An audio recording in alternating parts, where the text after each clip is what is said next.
Na mais forte declaração de um líder europeu acerca do ataque de Israel ao Irã, que deflagrou uma nova guerra no Oriente Médio, o líder da Alemanha disse nesta terça-feira que o Estado judeu está, abre aspas, fazendo o serviço sujo por todos nós, fecha aspas.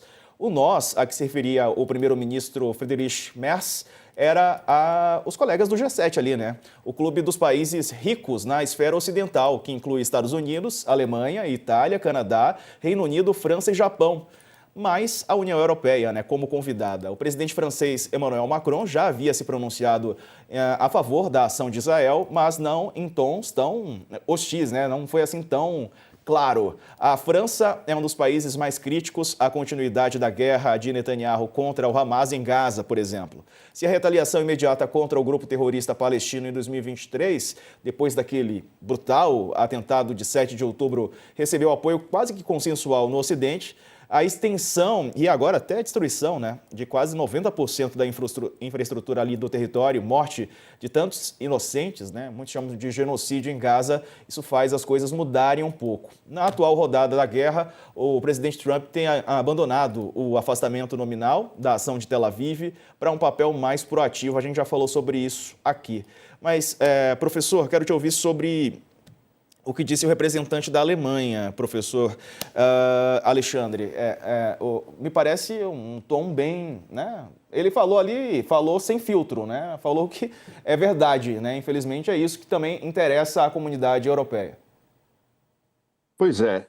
Se ainda restava alguma esperança de que a União Europeia fosse alguma base para algum pilar ou algum lugar para onde se pudesse olhar quando a gente fala em direito internacional ou base normativa, ela está se esvaindo com esse tipo de declaração por parte do Merz, né? Ele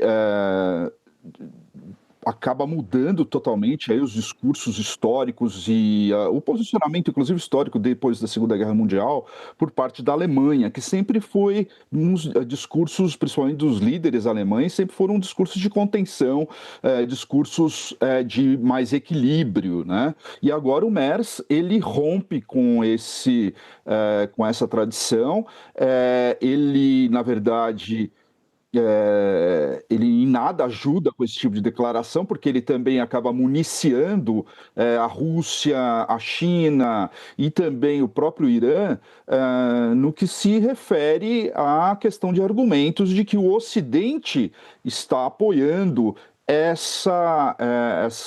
esses ataques israelenses, né? Ou seja, que o Ocidente tem um lado. E a partir do momento que o Ocidente tem um lado, que é o lado de Israel, obviamente nenhuma dessas potências, nenhum desses países podem entrar ou sugerir qualquer mediação de acordo, né? Se perde qualquer legitimidade. Mesmo que a França fale, olha, eu não concordo com o que o Merz falou, mesmo que o Macron fale isso, na verdade, a Alemanha é o país mais forte economicamente dentro da União Europeia, como se fosse o motor ali da União Europeia. Então, o que acontece? É um gesto de alinhamento aí junto a Israel, os Estados Unidos, é um fator de erosão, conforme eu já tenho dito, de qualquer base normativa europeia, e vai acabar catalisando aí as críticas dos países de outras potências, como a China, como a Rússia, e também do próprio Irã e talvez outros países aí do Oriente Médio. Agora, eu também gostaria de acrescentar que, se isso continuar da forma como está caminhando, e acredito, inclusive, que os Estados Unidos talvez entrem na guerra, se isso continuar dessa forma, o que pode acontecer, e aí, utilizando até os comentários que o professor Samuel fez, aproveitando um pouco do que ele já tinha começado a falar, inclusive sobre o ataque, aquela invasão ao Iraque, ao que o Couto falou também, o que se produziu depois daquilo? Caos. Totalmente um caos, e depois grupos terroristas, né? Quer dizer, como eu tenho dito, se um regime autoritário é ruim, pior do que isso é um regime, não é um regime, mas sim um caos instalado, né? E a gente viu isso, que o povo iraquiano, na verdade, passou a sofrer muito mais. Quer dizer, o Iraque virou um caldo ali de instabilidade política dentro do Oriente Médio que se reflete até hoje, né? Inclusive com ondas de imigração e outras questões. E o mesmo pode acontecer com o Irã. Quer dizer, o fato dos Estados Unidos ou do Ocidente se unir para derrubar e acabar derrubando, por exemplo, o líder supremo, enfim, o atual regime, e isso vai ser péssimo. Em primeiro lugar, provavelmente a Guarda Revolucionária deve assumir. Se ela assumir, do ponto de vista de autoritarismo, deve ser muito pior ainda do que talvez a gente tenha visto até hoje. Quer dizer, nada de bom vem a partir desses discursos, né? Infelizmente. E nada me parece que deve caminhar agora para uma mesa de negociação. Pelo contrário, né? Verdade. Couto. Interna de Israel e Estados Unidos pode influir no andar da carruagem aí. É muito azar da humanidade, né, juntar na mesma época temporal aí o Trump e o Netanyahu. Que é o seguinte, o Trump demorou para rasgar a fantasia, entrar de sola na guerra, porque a maioria da população americana é contrária à guerra, os Estados Unidos entrarem novamente numa guerra. Isso, inclusive, foi tema de campanha dele, né? E em Israel, a gente sabe, todo mundo sabe, que a guerra interessa para o Netanyahu, porque no dia que a guerra, não, as guerras que ele comprou aí, no dia que elas acabarem, acaba o governo dele também, ele vai ter que prestar contas à justiça e tal, né? Como é que você vê isso? Quer dizer, até que ponto a política interna desses dois países, Israel e Estados Unidos, pode influir no rumo do conflito? Perfeito.